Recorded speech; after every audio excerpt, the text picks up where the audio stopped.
Much, and I'm personally very grateful to Professor Ashok Gulati for having thought it fit that I should join this gathering, especially when you're talking on things which are going to be setting certain yardsticks for measuring performance in economy, not just for India, but also where you're critically appraising countries and the way in which they've handled the economy, particularly through the inflation management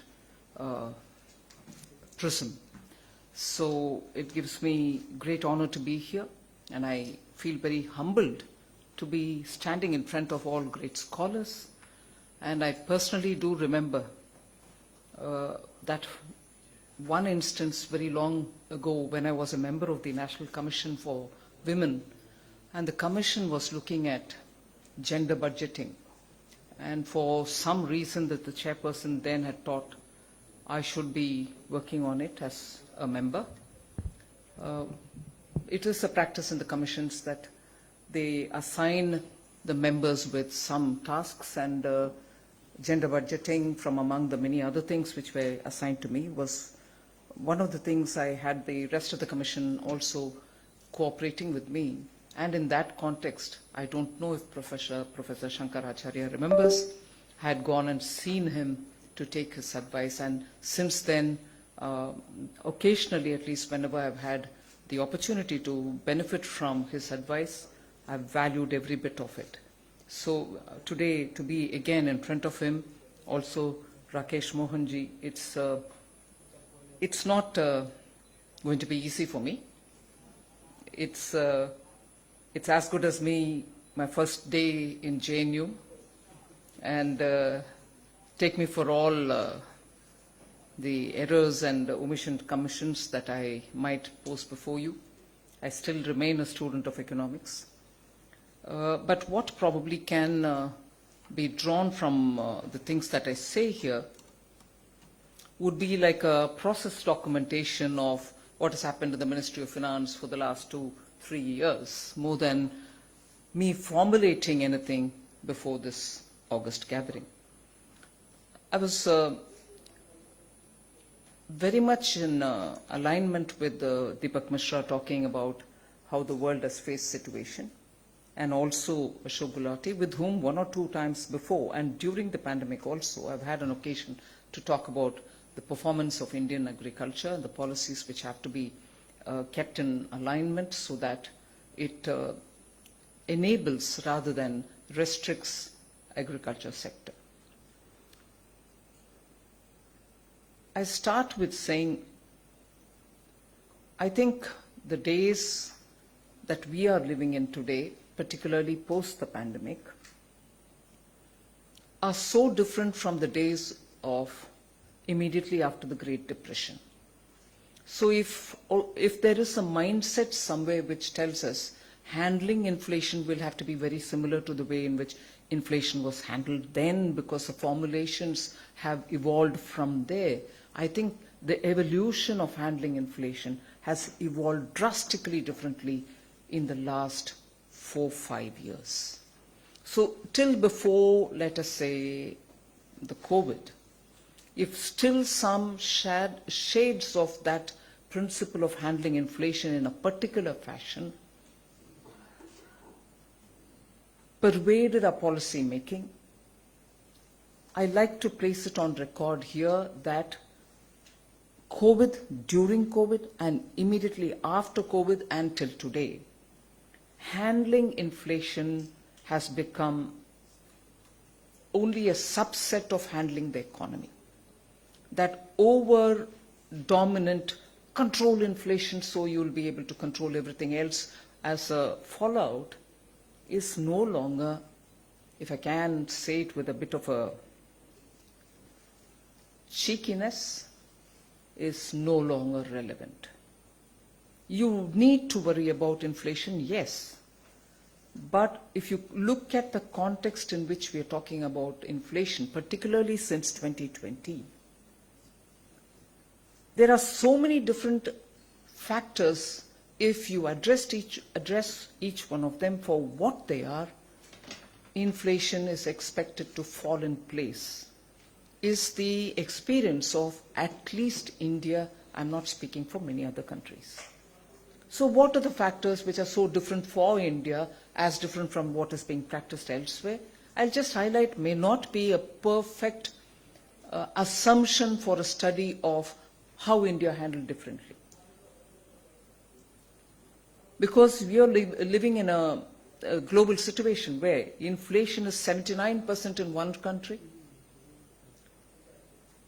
another where it is 8%, but still very critically to be analyzed, especially in the way in which the composition of the CPI is in some of the Western countries, which you, Professor Gulati, rightly highlighted.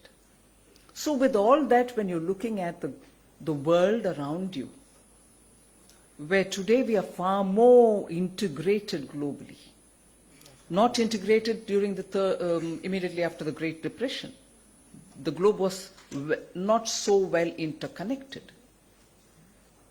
But today we are far more interconnected, so as the pandemic spread, the inflation impacts also spread will be the right assumption to hold. And it does to an extent. But actually speaking, when central banks, and I thought it was only Sita Kanta here, but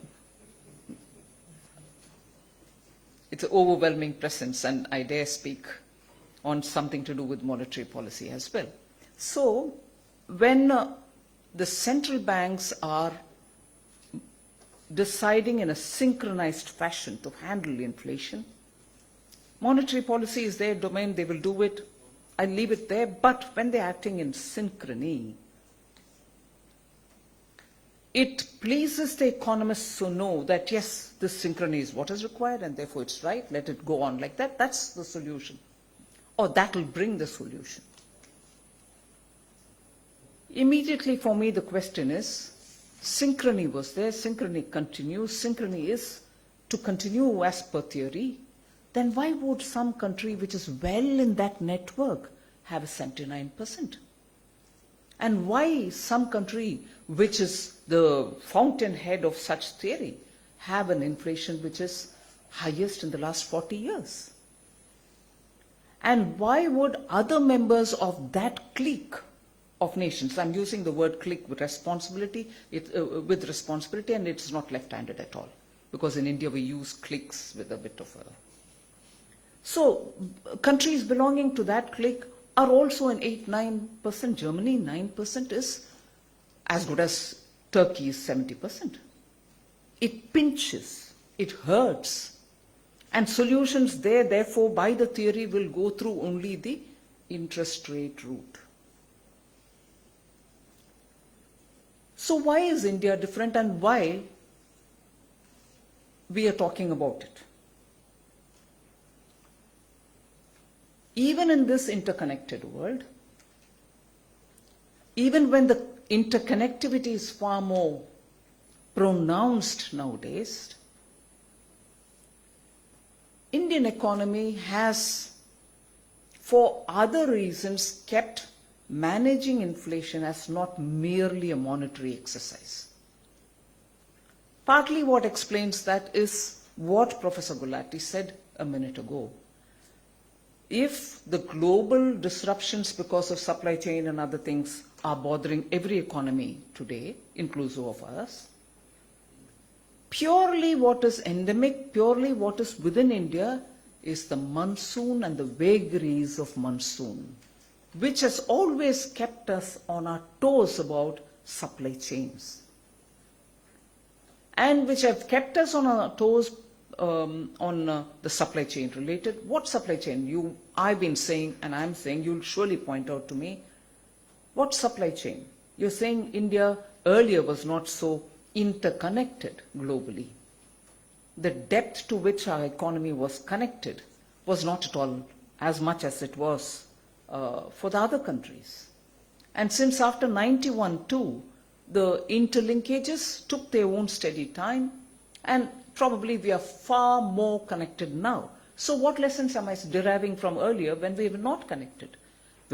That's a lesson which has helped us even today.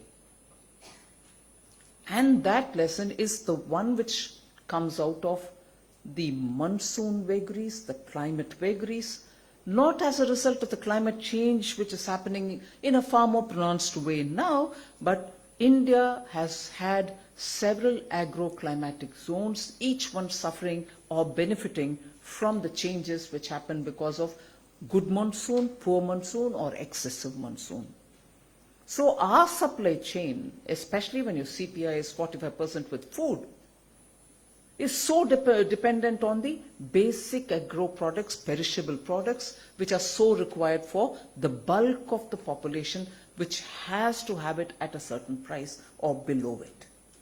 So the affordability point has always worried Indian policy makers, and the inflation obsession was only to manage those perishable goods from the supply chain point of view to make sure the poor don't suffer because of either shortage, and therefore as a result of that shortage a spike in the price.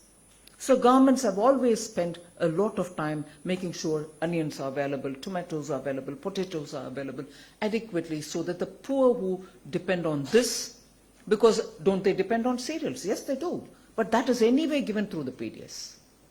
So you're managing the food supply for the bulk of the population in a country which still has a huge diversity in the income, or the disparity in income. So inflation management from this kind of a perspective has always guided India, and you're consistently, and in fact I would say probably the system has been evolving and given itself some kind of a framework which operates each time. And I wouldn't say comfortable framework, but a framework nevertheless, so that you know what happens when monsoon fails, in some districts where crops suffer, in some other districts where there is excess crop, and also this test which happens from policy makers, the balancing that you're expected to do. Because you have a vocal urban population, a vocal middle class, even if they are not in urban areas, which constantly pillory governments, and probably rightly so, for making food grains or perishable edibles or even basic essentials, which even can be under the FMCG, beyond their purchasing capacity or beyond the price at which they are comfortable with. So that pillaring happens. Equally, at the very same time, the concern that the farmer should get the right rate for his products. So you're looking at India for every agroclimatic zone for the products which come out of there, adding to the larger national pool, and equally, therefore, making sure the farmer gets his due when he should.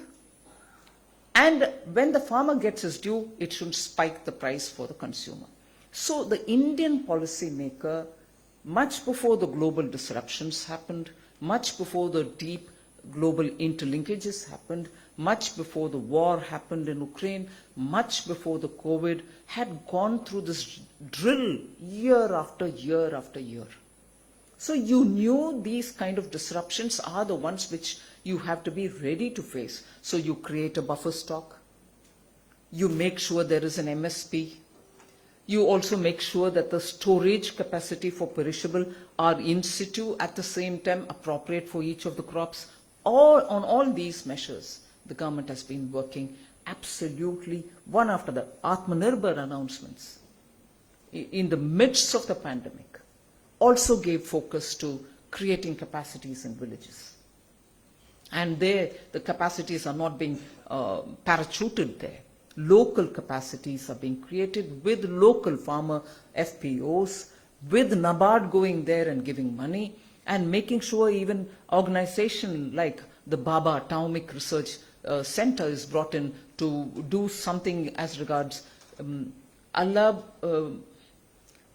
permitted levels of radiation to protect crops or perishable commodities from perishing too quickly so that they can be stored for some time. So all this happens, and I'm very glad to say here the Prime Minister himself sits in each one of these meetings. Professor Gulati would have been there to make sure that storage, distribution, and that is why the logistics thing is also very important. I'll underline the fact that even during the pandemic, farmer trains were brought in so that commodities, agricultural produces which are grown very well in some products, some regions, are transported very well, quickly, before perishing, at affordable rates.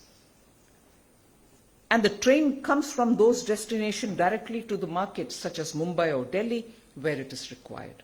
So the long and short of this side of the inflation management is looking at solutions which are going to ensure steady supply of food products, perishable products, which constitute 45% of our CPI. Now, when you talk of inflation, therefore, inflation, when in 2014 we formed the government, I think the inflation was somewhere at 5.9 kind of level. That kind of level or somewhat below it, it came down to 3.4 sometime later. That level continued to be relevant till about 2019-20. 18-19 was the time when it was at 3.4, and even after that it continued at that level, roughly at that level till 19-20. It was only after that, COVID, post-COVID, it had gone up, and therefore the discourse is, will you contain it within the tolerance band, +2? Here in India, again, as different probably from many other countries, the inflation that prevails in different parts of the country, despite the GST, despite creation of one market, despite removing the toll taxes, freeing movement of goods, vary from state to state. Now, I'm not doing politics here, but I will bring in an element where you might suspect I'm bringing politics, but it has definite relevance for the inflation, people who are studying inflation. At a time when global fuel prices went up, you wanted to be sure that that burden is not passed on to the end consumer. Where it was possible and how much ever was possible, the government twice reduced the price of petroleum products, to the extent it can be done. Now, very recently, widely available information in the public domain shows how inflation has varied from state to state. There could be several reasons for it, and I'm sure you're the expert who will study it. But the fact remains, and I find coincidentally, and I'm being careful here, coincidentally, inflation being higher than the national level inflation in states which have not reduced the fuel price. You might think I'm stating the obvious, but it establishes the fact that the movement of food grains and food-related items actually has a bearing on the price of such items, which again, I repeat, constitute a bulk of our CPI. Now, if states and their inflation will also have to be attributed to the Government of India, we'll have to have a way in which we work together to handle inflationary matters with center and state cooperating. Just as today there are a lot of discussions about devolution of taxable revenues. So based on the Finance Commission's criteria, you distribute, and even on that there is a lot of discussion saying it is not fair. The formulation is not fair to some of the states which contribute a lot more to the revenue kitty. Similarly, there are I would suggest, enough justification to have this understanding of how states also manage handling their inflation. It cannot be that the inflation is handled only by the center, and when states don't take enough steps, that part of India suffers for want of a relief from the stress of inflation. The exogenous factors affect both center and state, and that is where I draw your attention to the fact that if I've elaborated so much on the food, supply of food grains, perishable goods, I also draw your attention to the fact that India's medium and small industries, micro, medium, small industries, and their raw materials are very important, and actually the price of the raw materials, particularly after, let us say, a decade of having imported absolutely at throwaway prices, the MSMEs were suffering because of the supply chain disruptions, because of the way in which within India essential raw materials, commodities, were not being available.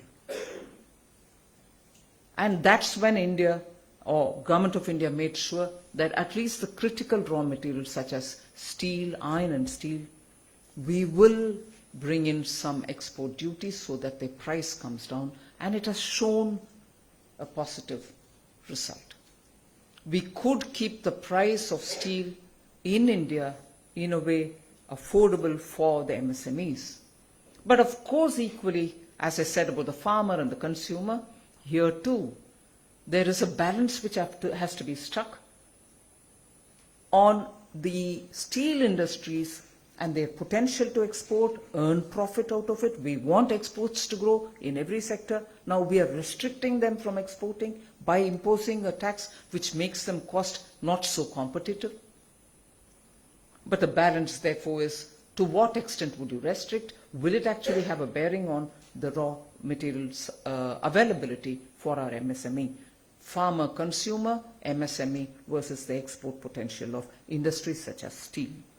So again, in the Atmanirbhar policy and actions which followed, we have justified it from the point of view of duties where India, duties on import where India produces those commodities, those products. Duties on final consumption goods which we cannot afford because they eat into our labor which can be engaged to manufacture those.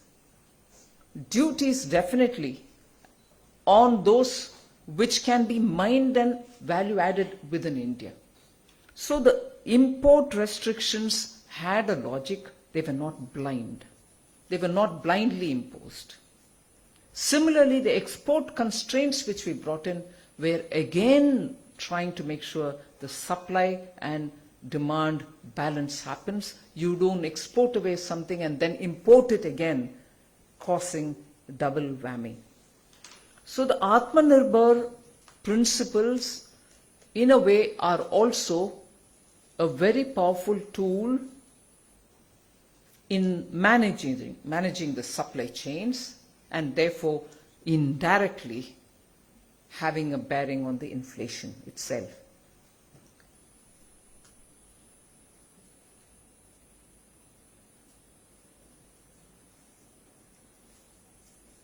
I did clearly say that the monetary policy and its focus on inflation control has been very sacrosanct, has been going through decades, evolving through decades.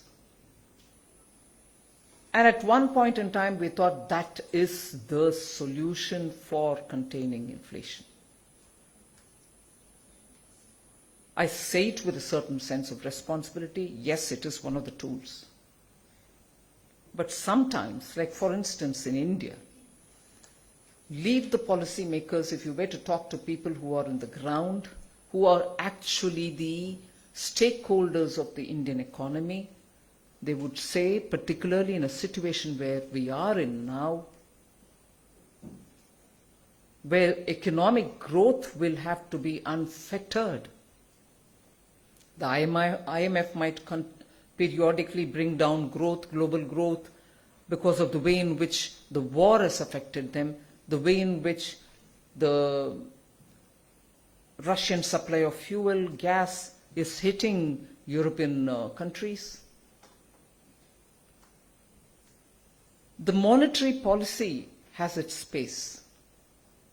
Before I come back to that, I would want to add one more.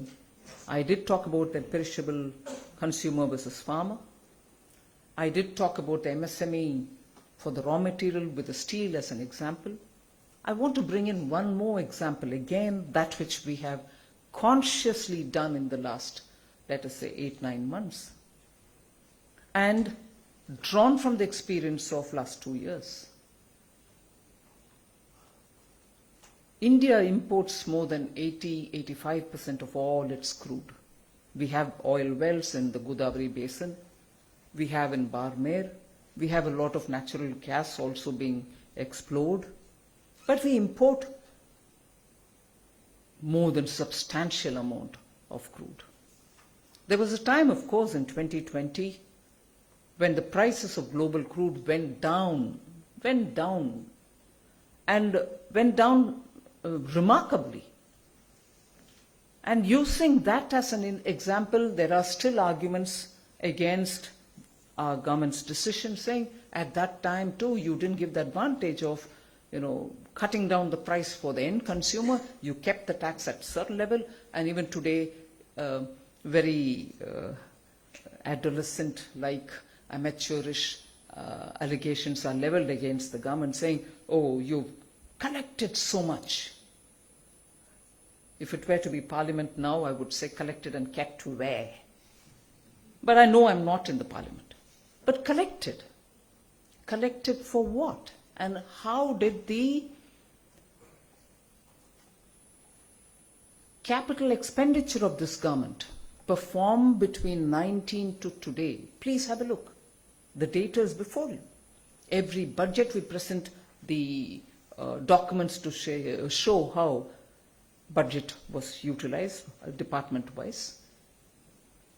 So yes, when the price went down significantly, immediately we didn't give it to the end consumer to say you pay 1 rupee, because it was almost like coming to pay nothing. It was going into the negative terrain. The government, of course, at that time immediately made sure that the strategic reserves were filled up, brought in fuel, and made sure that infrastructure expenditure would be given a revving up. Infrastructure expenditure has been very high from 20 and had a 34% annual growth each year. This year having reached about 7.5 lakh crores. These are not possible without the government taking advantage of some of the global developments. And if I say taking advantage, it is not taking advantage to support my family or somebody else's family. The kitty with which you're able to spend on infrastructure. And why am I making spending on infrastructure so very important when we're talking about inflation? Asset addition, building of assets, is one very noble objective which all of you all will agree. But equally, when money reaches in situ, when you're creating these assets for the people who are working there, it gives money in their hands. And both short-term and long-term put together, short-term and medium-term put together, the multiplier is somewhere in the range of 2 rupee 45 paisa for every rupee spent. Whereas if I were to not spend on infrastructure and give it directly in the hands of the people, my multiplier is less than a rupee, 0.99. And therefore, when the crude oil prices went down and we realized that we could fill up a strategic reserve and also make for some infrastructure monies which can be spent, it had an effect on the economy, both during the COVID and after that during the economic revival. The Agri Infrastructure Fund, which was part of that cess, which was the excise duty that was being collected, has come off handy. Today we are able to give every APMC up to 2 crores of rupees each to improve your infrastructure. And really 1 lakh crore has been allocated for that purpose. Any number of APMCs can apply, they will get it. Is that possible without government raising revenue?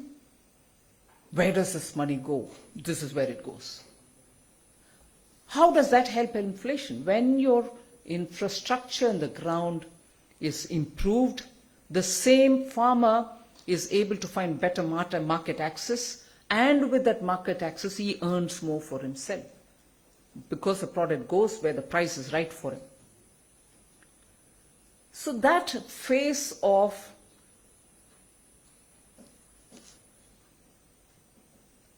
crude oil, buying of crude, supplying and making sure the economy also benefits is seen through this route. But today when we are, since March, since February of this year, in a situation where global prices were going beyond anyone's affordability, and we take the call in November once and again in April, I think, or early June, of reducing the price. To some extent, of course, it can't be as much as each one of us would want it to be. And at that stage, to take a very strong political decision. I respect the Prime Minister for his courage on this. Get it from Russia. Get it from Russia because they are willing to give you at discount. And how speedily did we ramp it up? Where we were otherwise, our entire import otherwise had only 2% or probably sometimes even lesser than 2% of Russian component into our crude basket. It was ramped up to almost 12 to 13%. All within a couple of months that we are talking about. And why? Why do we need to? Yes, we've cut down the price somewhat. But can it be further strengthened? Can the burden on the Indian exchequer for having to import that much more, at that much more price, can it be handled with a lot more sense of prudence? Will there be a political implication on it? Will there be a political fallout because of that? And that's where I give credit to the statesmanship of the Prime Minister to make sure globally that we did keep our relationship with all countries, but yet managed to get the Russian fuel, which is what Japan is doing today, which is what probably Italy and some other countries are doing. So sanctions, wherever they are, sanctions, but countries are finding their own way to get that very Russian fuel, Russian gas. That also is a part of the inflation management.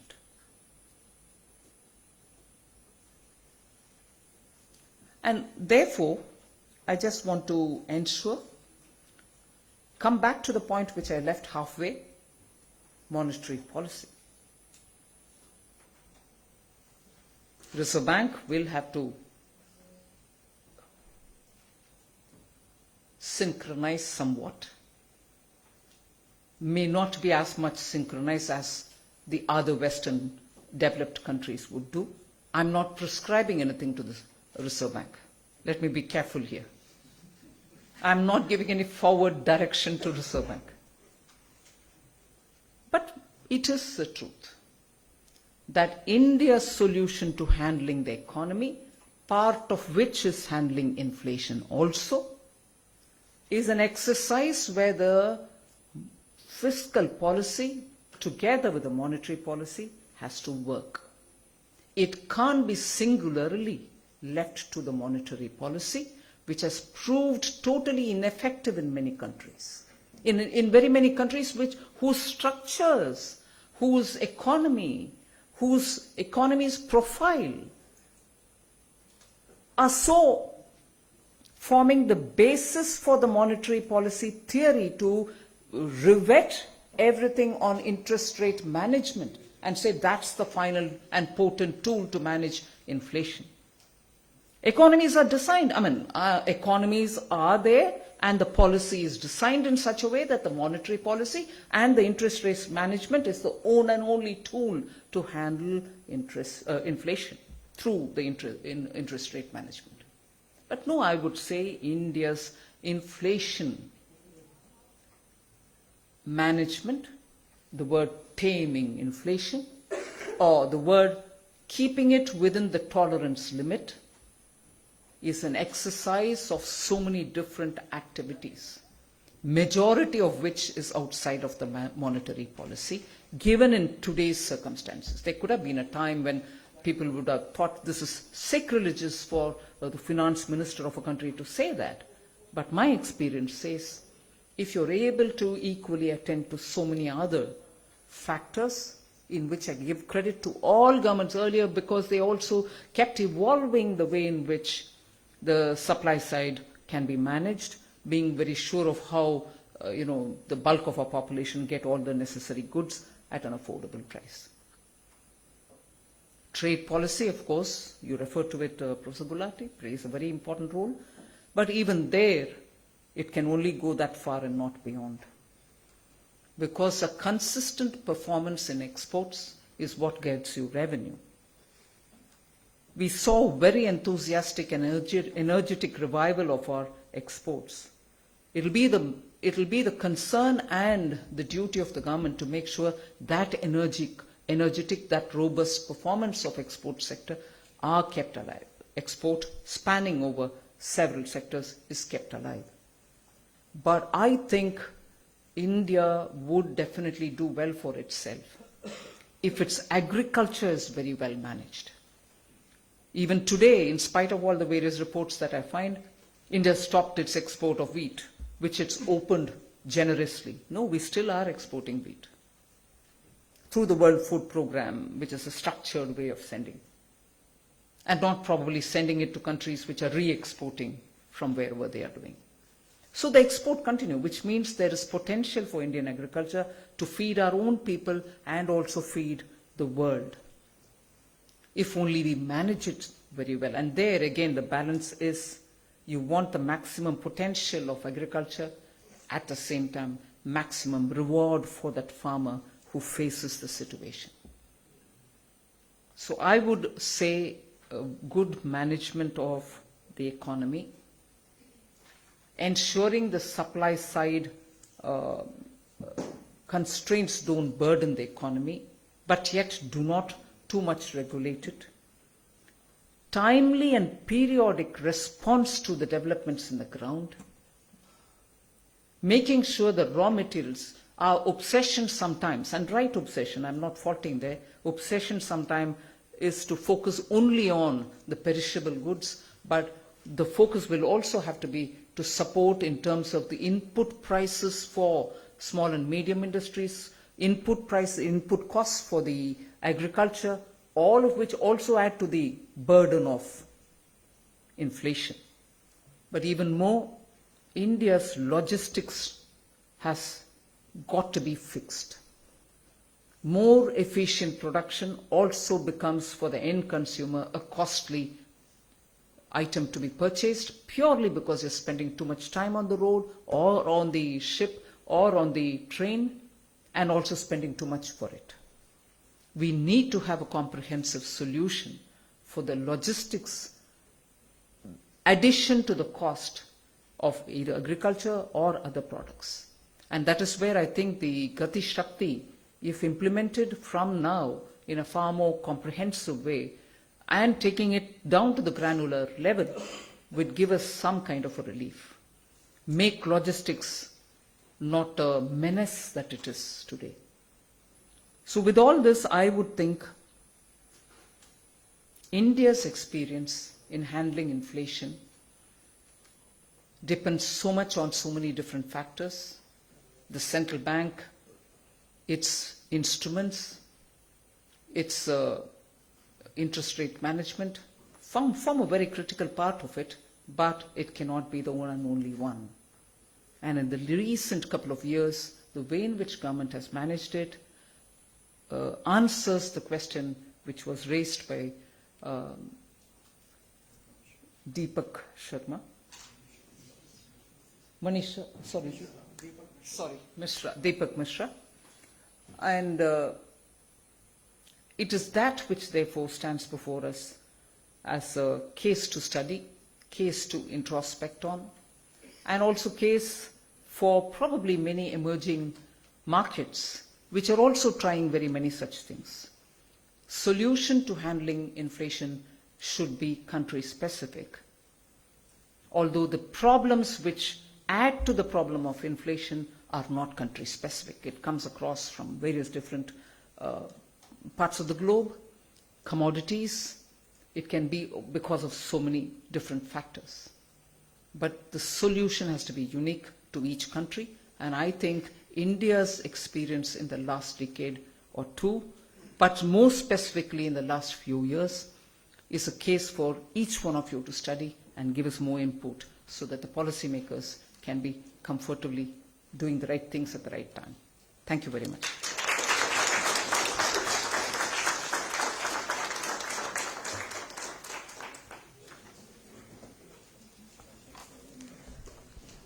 Thank you very much, ma'am, for enlightening us with deep learning and valuable knowledge.